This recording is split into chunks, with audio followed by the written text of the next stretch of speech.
So, am I a prisoner or part of some weird experiment?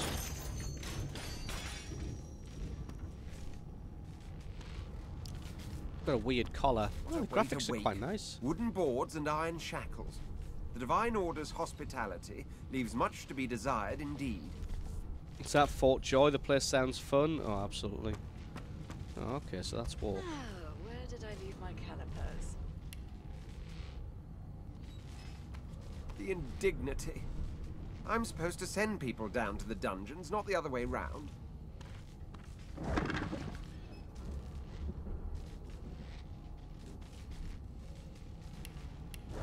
Oh, okay, you can actually move around as well.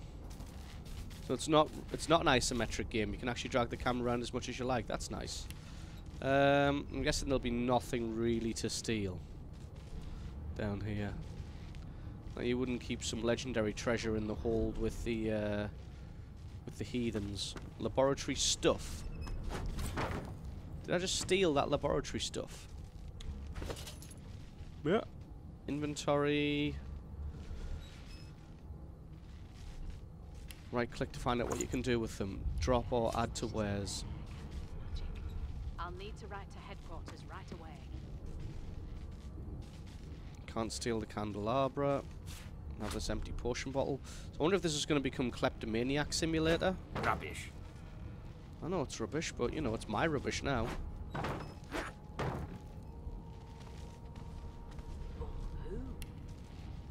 mean, nobody's stopping us. Right, let's talk to you. Oh, no, no, no, no, no, no. Let's go down here. Yes. Looks like that collar fits you snugly enough. A nice bit of work, even if I do say so myself. Fair. Not too tight, I hope. The collar, I mean. Oh, not to worry. Every dog has to get used to its leash. In the meantime, your next stop will be Magister William. All passengers have to be registered in the ship's manifest, and he's the chap in charge of the logs. So, how much are we betting shipwreck?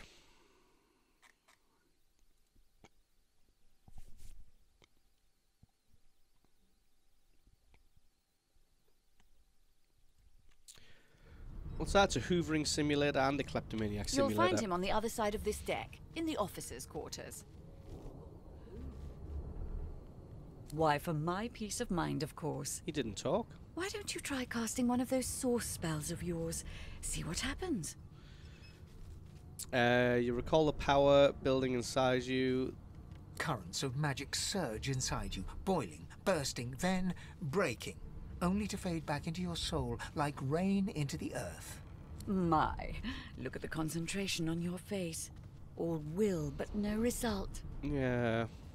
There you have it, see? The collar's function. It neuters you, of sorts. Makes you unable to cast source. I could still punch you in the face. For your own peace of mind, of course. Yours and the whole world's. So, amused that by the room shape, you can tell you're on a Lucian class frigate, but why, now that you're up, you'd like to bathe and dine? Tell her to ring for the servants. Why? Because we're at sea, of course, and have been for several days. Didn't ask. Okay. Index fingers pressed to her lips. She pauses a moment to give you a scrutinizing gander. My word, you do seem a bit befuddled, don't you? Perhaps I was a bit too generous with that sedative.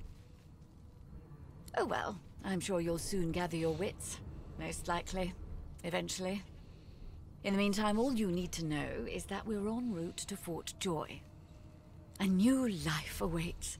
And if you're a particularly good boy, perhaps a cure as well. An end to Source. For good. I really don't think Fort Joy sounds very joyful. There's a lot of blood here. Good God! There's been a murder here. Ugly sight, isn't it? Burns me up this happened under our protection. We're extremely lucky no Voidwalken followed the source that did this. Voidwalken? Inform her that she wasn't this man's protector, she was his captor. Ask why she's letting you so close to the crime scene. For all she knows, you could be the killer, or take your leave. Finn didn't see it like that. He was desperate for us to help him. Two things scared the living daylights out of him. his own shadow, and his own source. Why not play the game in co-op with Laura and Gib, 4-player co-op? Because Gib works during the day and Laura also works during the day and has our children to look after. So, you know, can't really stream for 6 hours a day with people who aren't here. We'll find out who did this. Speaking of... She looks up at you with a mirthless smile. I was on duty in your room when the murder happened. You were asleep the whole time. Didn't even stir. Yeah. You're one of the only indisputably innocent people on the ship. Unless you can commit murder in your sleep, of course. Shrug, maybe you can. You're a sorcerer after all. Tell her that that's the trick you haven't quite mastered. After she's blah blah blah. Figured as much. Listen, Something about dreams. I could use someone to keep their ears open among the passengers. Sometimes they clam up in front of a uniform. Bring me a good lead, and I'll throw in a shiny gold coin for you. How about that? Think about it. It's one of you who got killed, not one of us. We want to find who did it and bring them to justice. Ah, Ralash, good afternoon. I'm not really bothered about the gold coin because I'm guessing as soon as I get off the ship I'll be finding stacks of like 5, 10, 20 gold. So a single gold coin is probably not going to be much, but the XP could probably be handy. Who's your real enemy here? You let me know if you hear anything. Whoever did this is dangerous. Alright.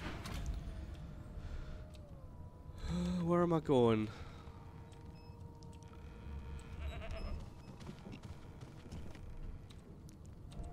Do I have a journal?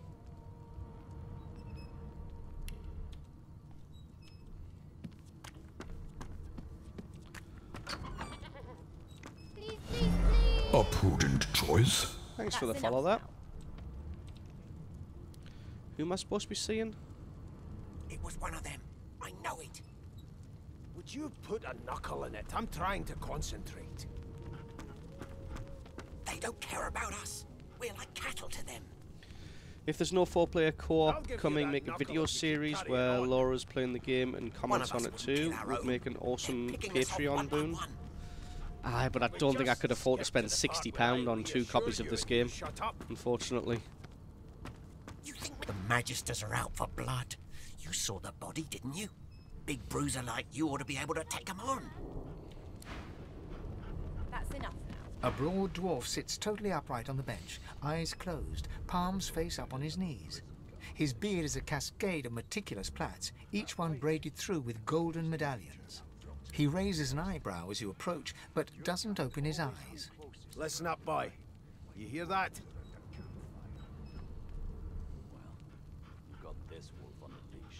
The ship, of course. A wave of sound washes over you.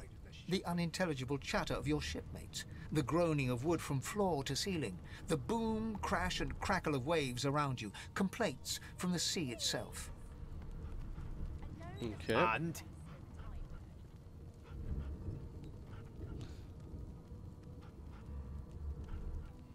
The fellow cocks his ear, listening.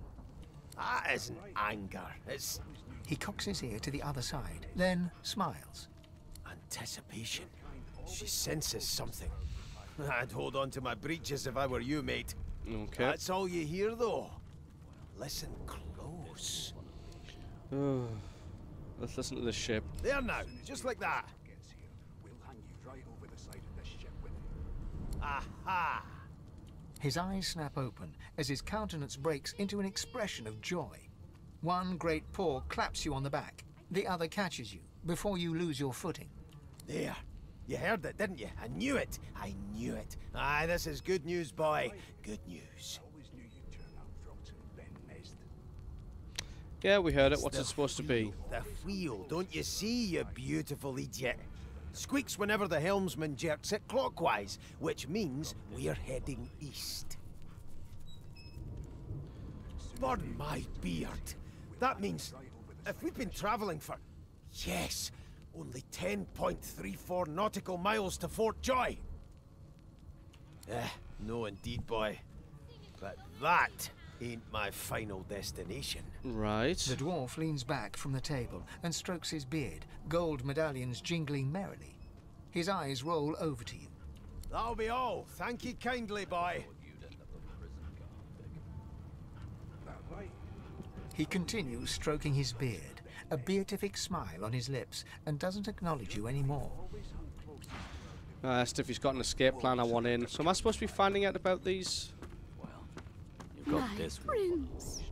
The cook bows slightly and wipes her hands on her gruel-stained garb. Forgive me, Your Highness. I didn't expect... well, anyway, whether I had more than cornmeal and rotting roots to serve, I'd concoct something more fitting for one of your stature. She averts her eyes and nods quickly before returning to her duties. So am I supposed to be finding out about... The elf is reading a volume of Cranley Hubert's famous encyclopedia. He looks up, his big round eyes scanning your body, absorbing every detail. He He's planning reaches on eating out, me, isn't he? flicks a finger against one of your scales, and rubs his chin. Fascinating. Is He it? sits back and returns to his book, flicking quickly from page to page, completely oblivious to your presence. 7 years? What an infinitesimal period! Why would anyone... Oh dear. I seem to have crossed some cultural taboo. How... difficult. Thought that was supposed to be voiced. You have my apologies, Lizard. Perhaps I should demand the same from those red-cloaked humans. They laid their hands on me more than once. Ask about this I book. do not believe I have been drawn anywhere. It is a quaint little read, but it has its faults. It is simultaneously too detailed and insufficient. I know the beginning of this tale and the end, but I am rather missing the middle. Tell me, what do you know of our world's history? Most unusual, and if it's not too rude to suggest, not much of an answer. No, I want to know about the Celestial. I want to know about your gods. Marwar, good afternoon. This text tells me that they created all creatures, but nothing of what came before. Where did these gods come from? Who are their people? Where are the others of their kind? If he wants legends, you should be reading a history book. Of course you don't have any useful information. Why did I expect anything else? Wow, what an asshole. He dies Now, first. please, run along. I have a world to decipher. No amount of pestering will get the elf to take his eyes off his book or respond to your questions. Dickhead. Alright, there was these people over here I haven't spoken One to. of them. I know it. Would you put a... Ah, there you are. Husband. Would you please tell this very charming gaggle of not-at-all brat-like babes that I am by no accounts this Losa woman, nor do I sing, in fact. I'm deathly allergical.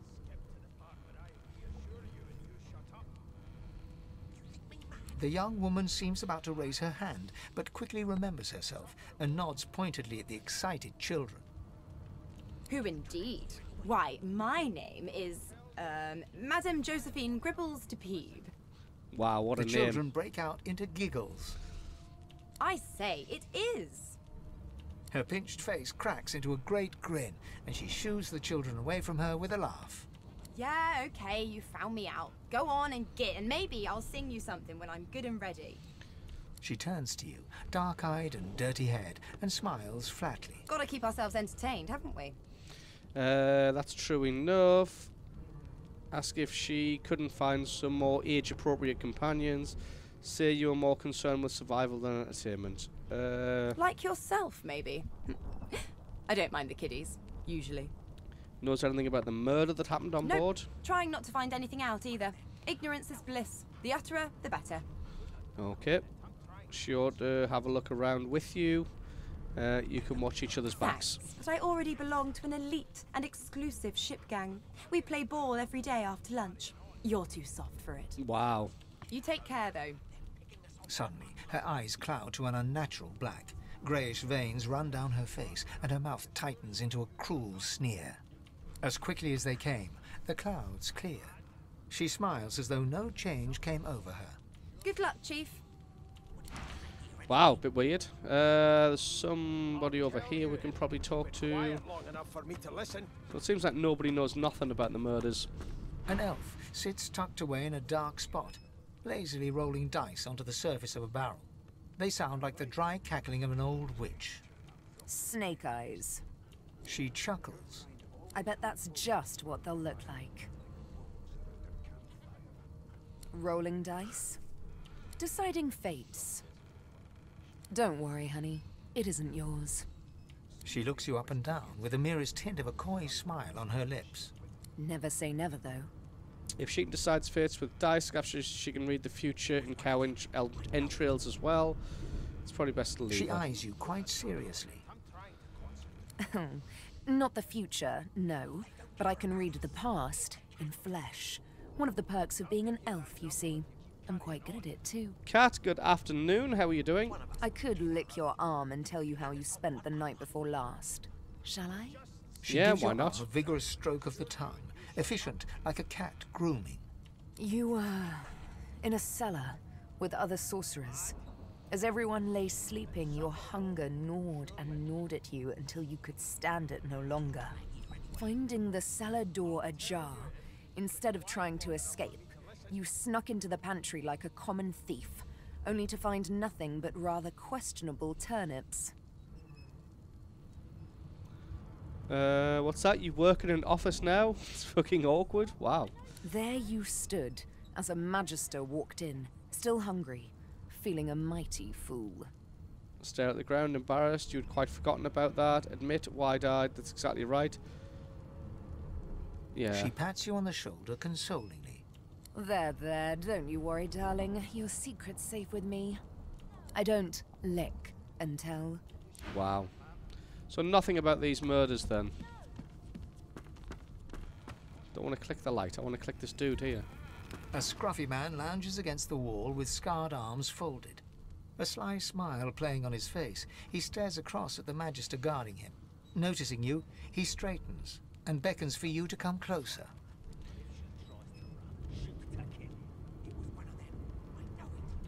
Watch your back, new fish.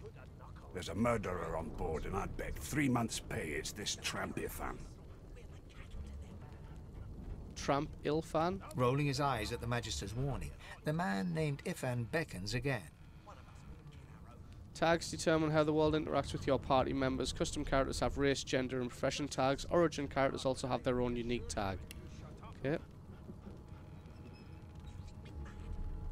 He leans in and adjusts your collar with a sharp tug, balancing its weight so it no longer presses unpleasantly on your neck. He winks.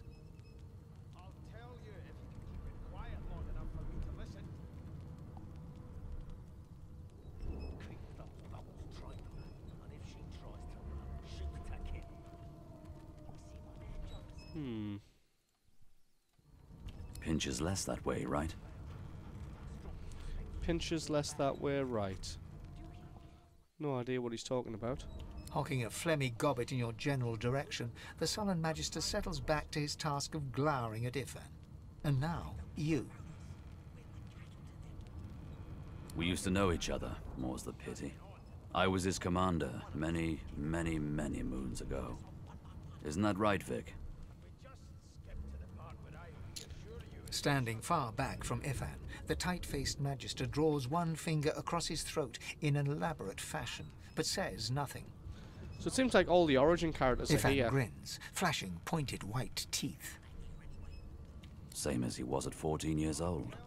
Only difference is somebody gave him a bigger sword and now he's Johnny Big Pants. Haha, Johnny Big Pants. Long story. Maybe I'll tell you about it in the Joy. Away from interested parties. I'm still curious about the murder. No. Did you do it? No. The dead man. Finn, is it? I'd no business with him. And I wouldn't put a man down without good reason. He glances over at Magister Victor, who's staring back at him with pointed intensity. Damn shame sheer annoyance isn't reason enough. If you know anything about where you're headed, Fort Joy. I've heard a lot. Nothing good. No surprise there, since Bishop Alexander runs the show. Wonder if we'll get to meet the ringmaster himself. You'd like to meet Alexander. You'd show him exactly what you think of his bloody divine order. Tell him that one acquaintance you're not eager to meet or see you've no interest in Alexander. All you care about is surviving Fort Joy. Easy now. I might think the same, but Vic here will blow a blood vessel if he hears you talking like that. What are you conspiring about over there? Oh, don't mind him. Vic's just got a bee in his bonnet. And that bee is me. Sounds a bit like Russell Crowe. Name.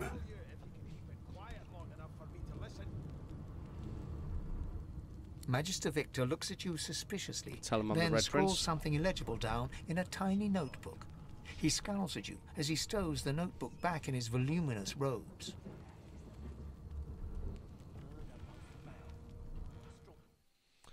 What are people... What are you talking about? You're talking in foreign languages.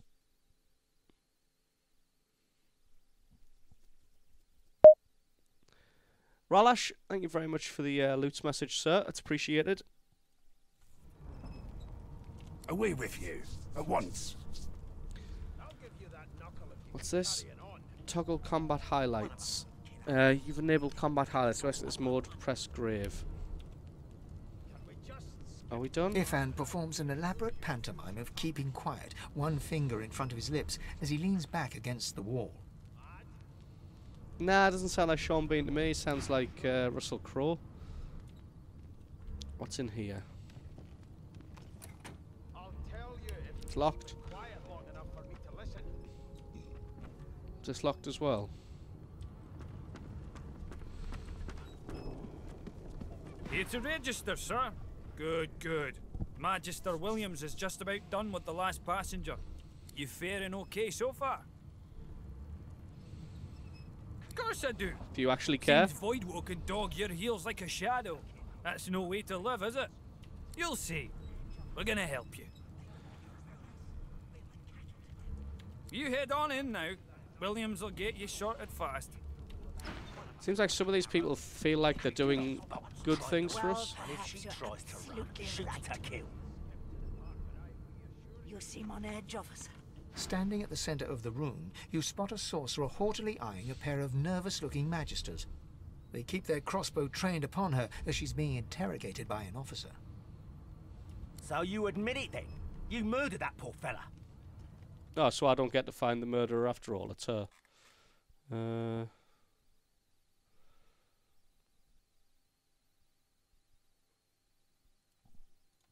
Yes, I did. But of course, that was only the beginning. She turns her head and looks you straight in the eye. Don't look at me. There are others whose lives must end. Good God, the woman's mad. You there, sorcerer, go and fetch Magister Siwan. We need to do more than collar this maniac. We need to shackle her, hands and feet. It means your journey draws to a close. Do stick around for its finale, though, because... She reaches for her collar and simply removes it. What? I'm just about to create a scene. Am I going to get my ass kicked? Subdue her, men, quickly! If she casts source, the Voidwoken will come. They'll end us all. She smiles with wicked satisfaction. Precisely. Oh, she's just going to kick my ass.